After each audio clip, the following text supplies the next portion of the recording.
Okay, starting with solved numerical, that is 13.3. An inductor of inductance. See, you should not be afraid of solving numericals because they give 25 to 30 marks in your papers. Means 70 marks का theory paper में अगर 30 marks का numerical है, out of 30 if you are scoring 25 numericals से, 30 तुम्हारा practical का, 25 तुम्हारा numericals का, सो दैट मेक्स इट 55. और सपोज थियोरी का 10 मार्क्स का भी तुमने सॉल्व कर लिया, इतने तो गिरे गुजरे नहीं होंगे, एटलीस्ट 20 मार्क्स का भी सॉल्व किया, so that takes you to 75. If you score 75 in physics, if you score 75 in biology, and in each subject if you are scoring 75, 75, 75, means your percentage will easily go to 75. So it's very easy to score 75 and you means bring 75%. So you should never leave, at least in physics you should not leave numericals. Easiest way to score marks. Okay. An inductor of inductance 200 megahertz is connected to an AC source. Now here we have an inductor which is connected to an AC source. Here we have an inductor of inductance 200 millihenry. Beta, sorry, it is 200 millihenry is connected to an AC source of peak EMF. Peak EMF means E naught.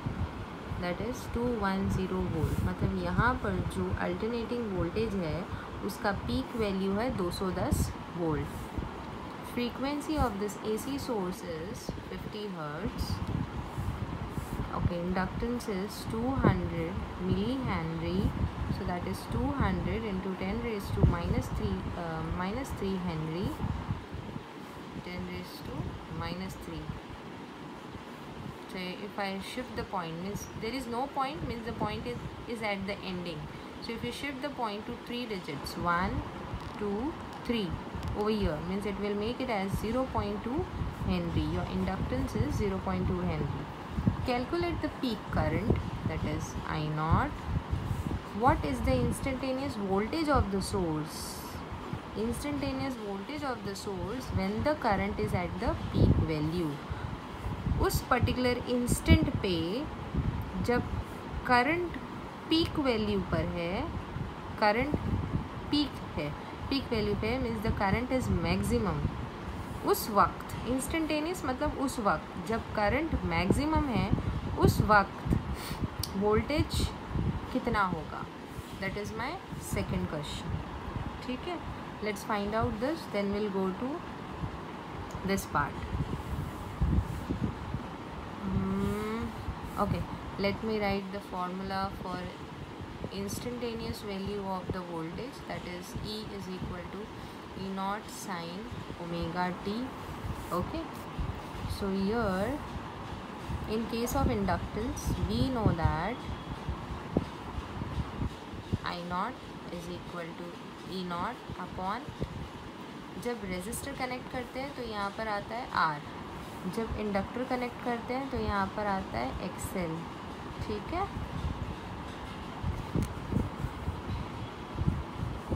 What is XL?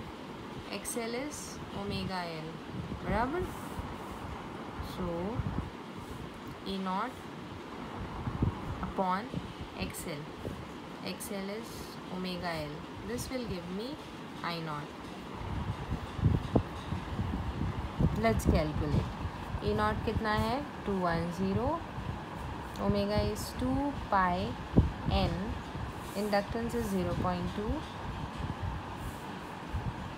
चल write it over here. Okay, so 210 upon 2 into 3.142, n is 50 into 0.2. This 0 and this 0 gets cancel. ठीक है, 21 upon 2. Okay, 2 5s are 10. So here I have 10 into 3.142 into, I'll make this 0.2 as 2. So in the numerator I'll write 10 because after point just one digit. So this 10 and this 10 gets cancelled. now I have 21 upon 2 2s are 4, 2 4s are 8, 2 1s are 2, 0.23s are 6. Simple है. Anti log log पे चले जाओ. Anti log of 21 minus log of 6.284. So anti log 2 digits 2 minus 1, 2 digits 2 minus 1 is 1. 1 point देखते हैं बाद में. Again 1 digit 1 minus 1 is 0. यहाँ देखते हैं. फिर 21 का 0 चेक करेंगे. 21 का 0 देखो 3222. Right that. 62 का 84, 62 का 8 और 4 that is 7980 plus 3 7983 7983. So 1.3222 0.7983 minus कर दो. बोरो करते हैं. दिस बिकम्स 12, दिस बिकम्स 11 मतलब हाँ. Again this becomes 11 and this becomes 2. कैसे किया फिर से बताती हूँ. 1.3222 0.7983. तुम्हारे लिए हम बेसिक ही करते हैं. इसको बना दो 1. ये हो गया 12. 12 माइनस 3 गिव्स मी 9. इसको कर दो 1. ये हो गया 11. 11 माइनस 8. 12 में से 3 निकाला 9 बचा. 11 में से 8 निकालेंगे 9 10 11 3 बचेगा. अभी इसको फिर कर दो 2 बचेगा 11. 11 में से 9 निकालो 10 11 2. इसको फिर से बना दो 0 और ये हो जाएगा 12. 12 में से 7 निकालो 5 बचेगा 0.5239. So anti log of 0.5239. Now 52 का 3 का 9 चेक करो एंटी लॉग में जाके. 52 का 3 एंड 9 3 3 3 4 और प्लस 7 34 प्लस 7 गिव्स मी 41. 3341. सो 3341 एक डिजिट के बाद पॉइंट लगा दो into 10⁻0. 10⁻0 is 1. So this is my I naught that is 3.341 ampere. Okay. Now second part पे आते हैं. अच्छा, अगर इंडक्टर की थियोरी पढ़ी होगी तो उसमें current lags. So this is the instantaneous value of the voltage. What will be the value of current? I naught sin omega t minus π/2 because current lags by 90 degree. ठीक है. Current पीछे है. Current पीछे है. तो अगर हम इनका ग्राफ चेक करेंगे, इसका ग्राफ चेक करो जाके इंडक्टेंस का. अगर तुम इंडक्टर का ग्राफ चेक करोगे मीन्स प्योरली इंडक्टिव सर्किट का, तो जब करंट पीक वैल्यू पे है, करंट पीक वैल्यू पे है, voltage will be minimum. That is voltage will be 0. ठीक है. Voltage will be 0. So we can write, you can give this equation and you can write a statement. You can write this equation and write in purely inductive circuit. मतलब जब circuit में सिर्फ inductor हो, current lags voltage bye π/2. ठीक है. Current 90 degree पीछे है voltage से.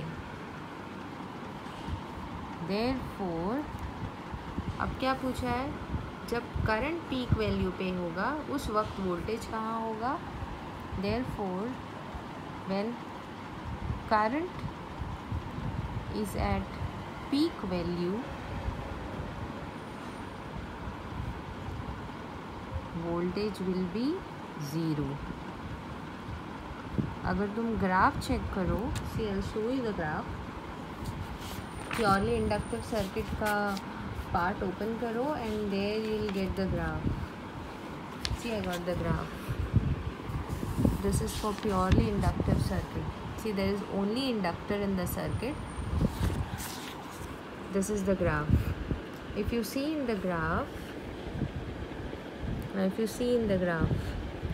this is the graph of your voltage, and the dotted one is the graph of your current. See, when your current is at peak, this is the peak value. This is the peak value. ठीक है, जब current, ये देखो ये current का peak value, जब current का peak value है, डॉटेड लाइन करंट के लिए है. ठीक है, डॉटेड लाइन करंट के लिए, और ये वाली जो लाइन है means continuous line is for your voltage. Current peak पर है उस टाइम पे देखो कंटिन्यूस लाइन क्या बता रही है, 0. This is the condition in every case.